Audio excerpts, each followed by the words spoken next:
So am I audible to all of you? So am I audible to all of you? Am I audible to all of you? Yes, sir. Ansari, are you there? Ansari? Yes, sir. Hello. Oh, Yes, you sir. just asked me a doubt a few days back, right? When I was not well on that time. During that time, I was a bit ill. So, what was your doubt at that day? Can you tell me? Sir, about the shear force and bending moment diagram. Acha, just ask me your doubt, or if you want to draw any diagram and ask, you can share, draw it. I can allow you that thing also. I was not well at that time. I'm so sorry for that.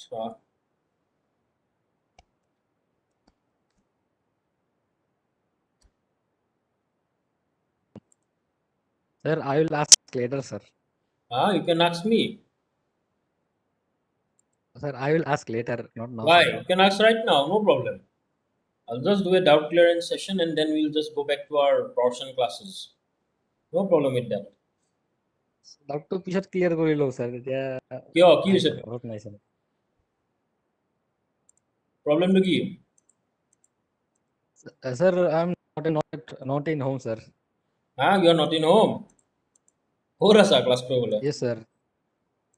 মই অলপ বাহিৰত আহিছোঁ, sir. এতিয়া rain হৈ আছে, sir. আচ্ছা ঠিক আছে। What about others? Do you have any doubts regarding the previous classes? I just wanted to know that. You didn't ask me any doubts. Like only one or two people asked me doubts. Other than that, none of you asked me doubt. So like I'm asking every one of you today. Please be attentive. Just ask me any doubt or something like that if you have.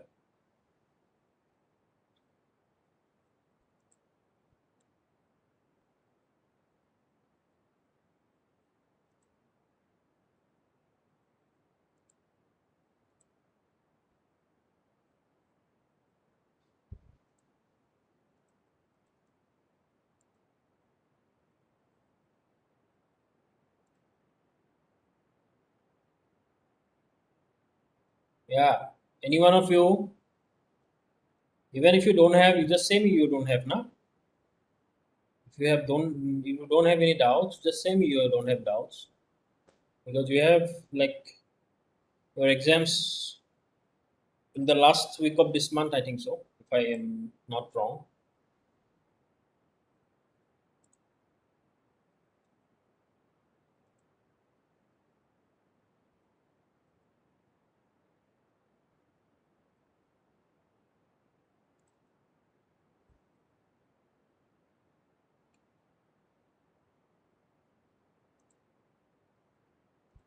Yeah, please, someone.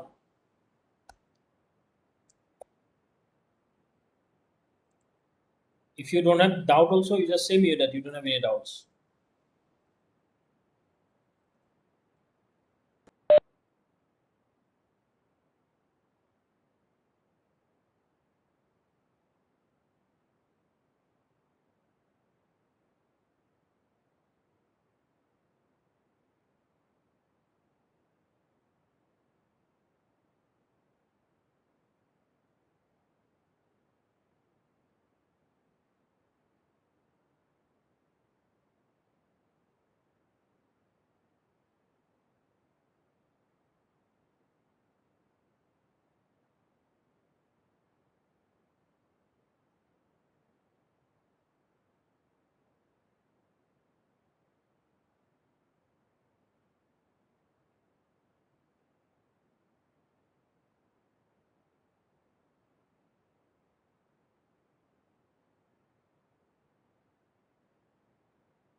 So no doubt, any one of you?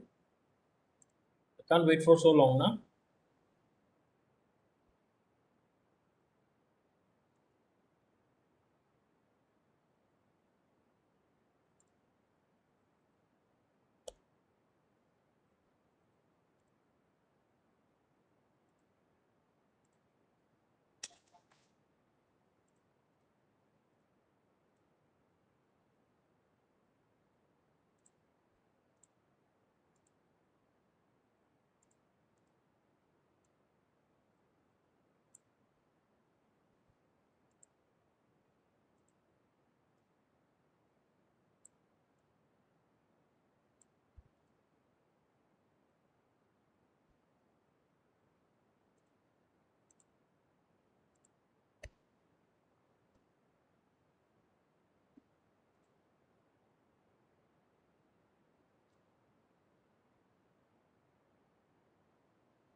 Okay, then if you are not having any doubts, let me start the topic. This is called flexural stresses today.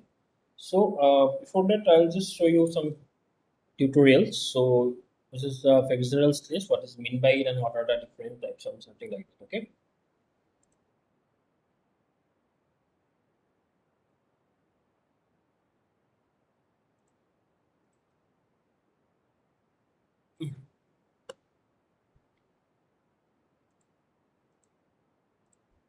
If we apply a load to a beam, it will deform by bending.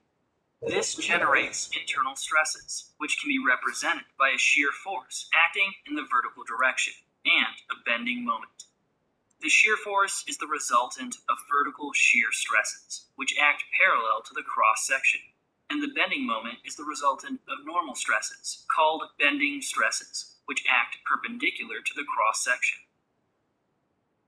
It's important to have a good understanding of these stresses because any design or analysis of a beam will involve calculating them. Let's look at bending stresses first. To keep things simple, we'll consider a case of pure bending. A section of a beam is said to be in a state of pure bending when the shear force along it is equal to zero, and so there is a constant bending moment along its length, like there is for this beam loaded by two moments. We also have a case of pure bending over the middle section of this beam, where the bending moment is constant.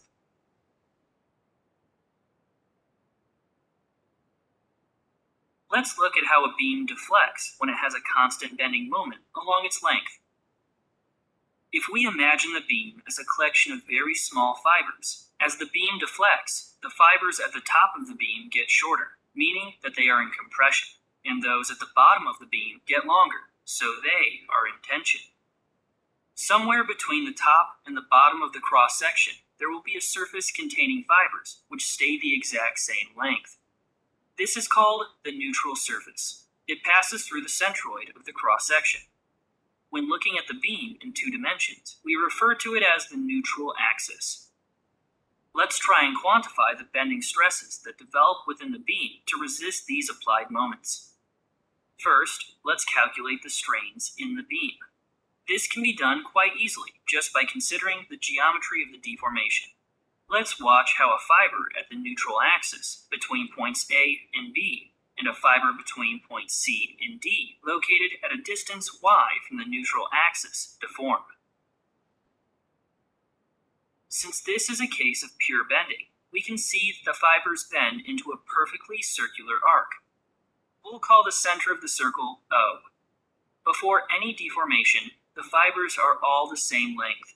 After the deformation, the length of the neutral axis has stayed the same, but the length of the fiber between points C and D has increased. If theta is the angle of the arc and r is the radius of the arc to the neutral axis, we can calculate the length of the arc between A and B, like this, and we can calculate the length of the arc between C and D in the same way. Strain is defined as the change in length divided by the original length, and so we can derive an equation for bending strain at any distance y from the neutral axis.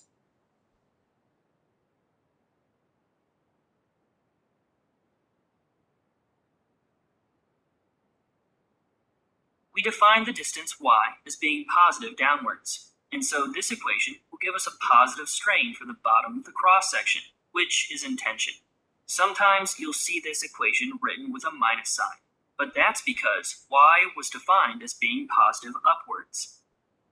If we assume that stresses remain within the elastic region of the stress-strain curve, we can then apply Hooke's law for uniaxial stress to calculate the bending stresses. This gives us the equation for bending stress as a function of the radius of curvature, r, of the deformation. But what we're really interested in is how the bending moment, m, affects the bending stress. If we make an imaginary cut through the beam, we can expose the internal bending stresses, represented here as a few discrete forces.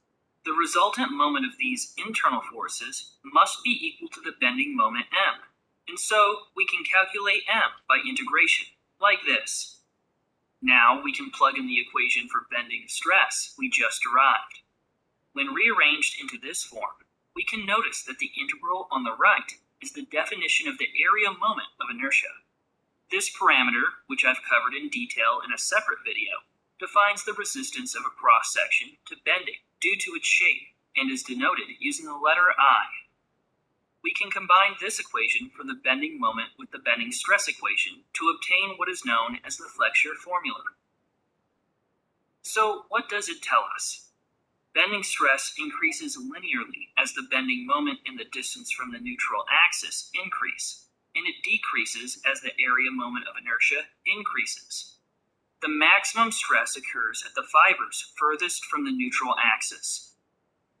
The term I over Y max depends only on the geometry of the cross-section, and so it is called the section modulus, and is denoted using the letter S. You will often see the section modulus listed for a range of common beam cross-sections in reference texts. The I-beam is a commonly used cross-section because it has a large area moment of inertia, which results in lower stresses. Here's how the bending stresses are distributed over an I-beam cross-section. They are zero at the neutral axis and reach a maximum at the outside surfaces of the flanges. For a T-section, the neutral axis is shifted upwards, and so the bending stress distribution looks like this. So we've established how to calculate the bending stresses, which are normal stresses, for a case of pure bending. Most of the time, we won't have pure bending, as there will also be a shear force acting on the beam cross-section, like the beam we saw at the start of the video. It turns out that the presence of a shear force doesn't normally significantly affect the bending stresses, and so, luckily, we can consider the flexure formula we derived earlier for pure bending to be valid for a more general case of bending. The shear force V is the resultant of shear stresses, which act vertically, parallel to the cross-section. We denote the shear stresses using the Greek letter tau.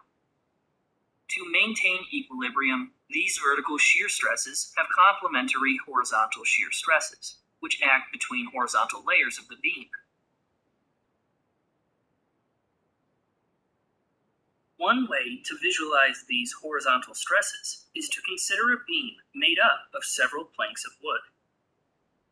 When a load is applied, there is a tendency for the planks to slide relative to one another. Now let's glue the planks together.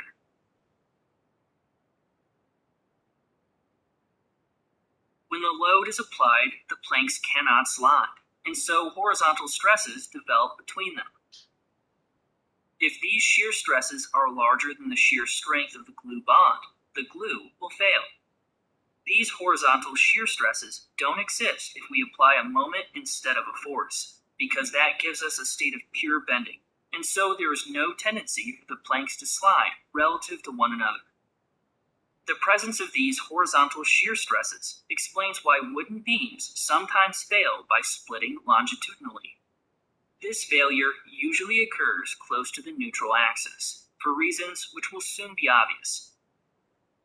So how can we calculate the shear stresses?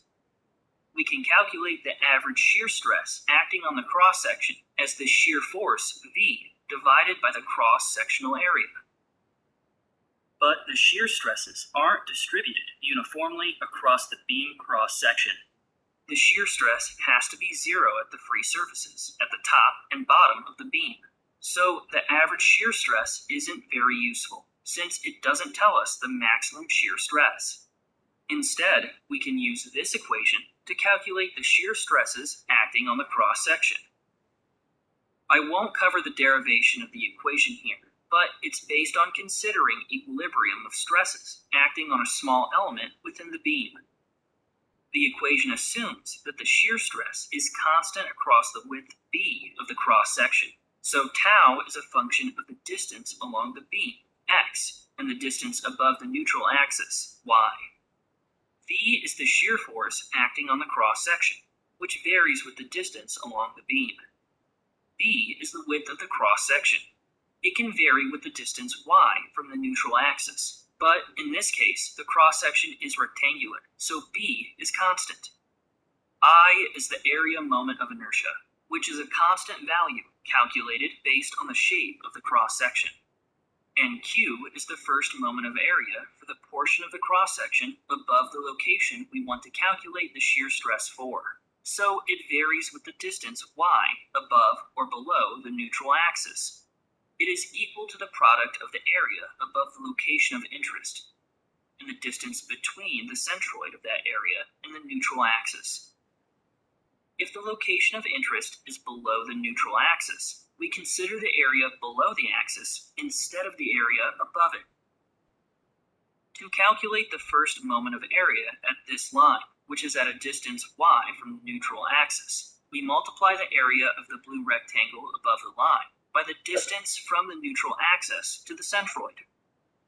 Doing this calculation gives us an equation for Q as a function of the distance y from the neutral axis for a rectangular cross-section. And so we can obtain an equation which describes how the shear stress varies with distance from the neutral axis. The y term is squared, and so the shear stress varies parabolically over the height of the cross-section, with the maximum shear stress occurring at the neutral axis. This is opposite to the bending stress, which is zero at the neutral axis, and explains why the horizontal shear failure of a wooden beam we saw earlier occurs close to the neutral axis. By setting y to zero in this equation, we obtain an equation for the maximum shear stress in rectangular cross-sections. It is equal to 1.5 times the average shear stress across the entire cross-section. The derivation of this equation for shear stress makes a few assumptions, so we need to be careful with how we apply it. First, it assumes that the shear stresses are constant across the width of the cross-section. For rectangular cross-sections, this is a reasonable assumption if the rectangle is thin. But for cross-sections like this one, the shear stresses can vary significantly over the width. And so, in these cases, the equation can really only give us the average shear stress across the width of the cross-section. It can't tell us what the maximum shear stress will be. Another assumption this equation makes is that the shear stresses are aligned with the y-axis. Shear stresses act tangentially at a free surface, so for a circular cross-section, for example, we can't strictly use this equation to get the distribution of shear stresses across the height of the cross-section, but we can still use it to estimate the shear stresses at the neutral axis, because the shear stresses there are aligned with the y-axis. The equation for shear stress at the neutral axis in a circular cross-section is similar to the equation for a rectangular section, where we have the average shear stress V over A multiplied by a constant. The constant is 4 over 3 for a circular cross-section and 3 over 2 for a rectangular one. We can also use the shear stress equation for thin-walled sections like this I-beam, although things are a bit more complicated. Because the vertical shear stresses at the surfaces shown in red must be 0, and because the flanges are very wide, the vertical shear stress in the flanges is very small. This means that the vertical shear stress is distributed like this. The web mostly carries the shear force, and the flanges mostly carry the bending moment, as we saw earlier. You can see that the shear stresses are distributed quite evenly over the height of the web. This is because the flanges contribute significantly to the first moment of area Q when calculating the shear stresses in the web, but they don't carry much of the vertical shear force. Since the web is thin, the shear stresses are also distributed evenly across its width. Because of this, we can easily calculate the approximate shear stress in the web, like this. More detailed analysis reveals that there are shear stresses in the flanges, but they are acting mainly in the horizontal direction. The horizontal stresses on both sides of the flanges cancel each other out, so the net shear force is still just a vertical force. We can figure out the direction of the horizontal shear stresses based on the direction of the vertical shear stresses by imagining that the stresses are flowing through the cross-section.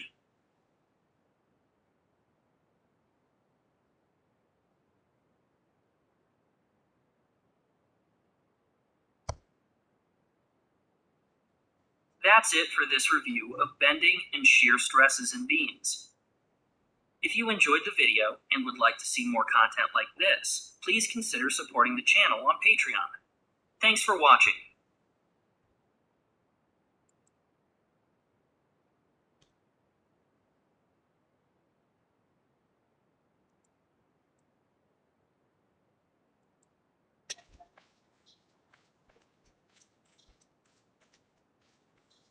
Hello guys, welcome back to the Civil Engineering YouTube channel. Please subscribe our channel for the Civil Engineering video. Today our lecture is about the flexural stresses. The flexural stresses, also known as the bending stresses. Bending stresses. We can say that these are the stresses occurring from the bending of any structural member, and these stresses are mostly common occurring in the beams and the slab and also in the retaining wall. Mostly design these three members for the flexural stresses. Retaining wall. So why these stresses occur in this member? Because if I consider the simple example of this beam, let's consider this simple example of simply supported beam with a uniformly distributed load acting on this beam is let you. So upon loading, this beam will start deflection and it will be resisted. At the two supports, there is no deflection in the supports. So due to this deflection, due to this bending, the stresses will occur in this beam, which is known as the flexural stresses or bending stresses. So all these three types of the structural member are mostly dominant in the flexure. They don't have any axial stressing. Like if I consider the column is mostly dominant in the axial. So when the load acts on the column, so the load acts through the axis of the column, they mainly have axial stresses in the column, while beam, slab, and retaining wall are mostly designed for the flexural stresses. That's why the design process for these three types of structural member will be called as the flexural design. So due to this deflection, we hope the flexural stresses are depending stresses throughout the length of the beam. In this portion, you can see that there will be less flexural stresses and here increasing, and the maximum flexural stresses will occur at the middle of the beam. And here also increasing, and the maximum flexural stresses at the middle of the beam. So if I consider the cross section of the beam, let's consider this cross section of this beam, where this is the width of the beam is H, this width of the beam is B. So if I draw the cross section, this is stress diagram for this beam. So there will be two types of stresses. The flexure stresses are classified, you can say, into two types. One is the compressor stresses, and one is the tension stresses. So the beam will be subjected to the compressor stresses at the top. Compressor stresses, this beam will be compressed at the top, and will be tension at the bottom. Tension stress at the bottom. So that's why the flexure stresses has two main categories of compressor stresses and tensile stresses, or tension stresses. While at the neutral axis, we have zero stresses. This is called as the neutral axis. And we can find out the flexure stresses by this formula. The flexure stresses are bending stresses equal to Ny divided by I, where N is the moment demand, at which point you are interested to find the moment. Flexure stresses, so you will put the moment value. Like, let's suppose I'm interested to find the flexure stresses at this portion, right? So I will find out the moment value at this point. The Y is the distance from the neutral axis up to which in which you are interested to find the flexure stresses from the depth of your beam. Let's suppose this is your Y on the neutral axis. If you are interested to find the stresses at the top of the beam, which is the maximum stresses, it will be called as the C. This formula can be updated is like this way: MC over I, where C is now called the maximum distance from the neutral axis to the point of interest, while the I is the moment of inertia for this beam. If you can see here, there is a rectangular beam. The moment of inertia for a rectangular beam will be Ph3 over 12. So by putting all this value into this equation, you can find the flexure stresses of your beam, which will be maximum at the top and the bottom, compressive and tension. So this was all about the flexure stresses. These are mostly common occurring in the beam, slab, and retaining wall, and they must be designed for the flexure stresses, and we provide the bottom of the beam for tension. So the concrete is weak in tension, while the compressor stresses we don't put in reinforcement, but the concrete is strong with compression. So concrete is okay for the compression stresses. This was all about the flexure stresses. Hope you guys understand how we find the flexure stresses and what is the flexure stress.